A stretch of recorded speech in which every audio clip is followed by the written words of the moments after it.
Adonyela ahụ aka Chiburu Anambra State Dr.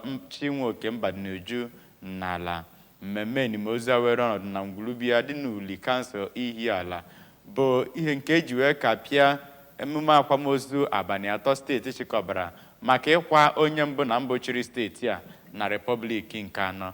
Onye nta aka n'obu gọọmenti Ejike Abana ga-akọdalu aka n'isi. Ya bụ aka Chiburu Anambra State bụ onye akara ụka enimozu n'aha ya. Ya bụ ụka bụ nke Gọvanọ Chukwuma Soludo, ndị ezinụlọ ya, ndị enyi nakwa ndị na-echere ha ezi echiche bịara anọ na ya kwụrụ n'ahịrị wee bupụta ahụ Dr. Mbadinuju ebe emesịrị gụọ akwụkwọ nsọ bụ nke ndị mere ya bụ ezinụlọ ya.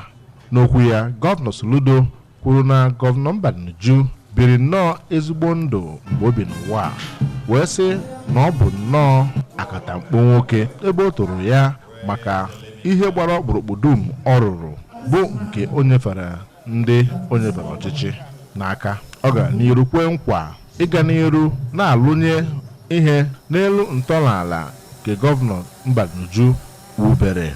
N'ozi ekene ya, ọkaiwu Cheta Mbadinuju kwuru na nna ya bụ nnọọ ihe nyere ezinụlọ ha ebe o kelere Gọvanọ Soludo maka inyere aka wee nye nna ha ezigbo nkwanye ugwu n'ọnwụ ya. A gụrụ egwu dị iche iche na ya bụ akamụka bụ nke ndị bịara ya gụnyere aka Chiburu steeti a bụ Chris Ngige, Peter Obi, onye okwupụta owu n'ụlọ omebe iwu steeti a Right Honorable Somtochukwu Udeze, osote aka na-achị steeti Ebonyi Patricia Obila, Director General South East Governors Forum Senator Uche Ekwunife, Senator Ifeanyi Uba, onye na-anọchite anya ndị Ihiala na Abuja n'ụlọ omebe iwu ala anyị bụ Nigeria Dr. Pascal Agbodike, odeakwụkwọ gọọmenti steeti a Ọkammụta Sorochukwu Lobelu, onye ji ọkwa Chief of Staff nyegara Gọvanọ Maazị Ernest Ezeajeghi, tinyere ndị ọzọ bụ ndị bịara ya bụ mmemme.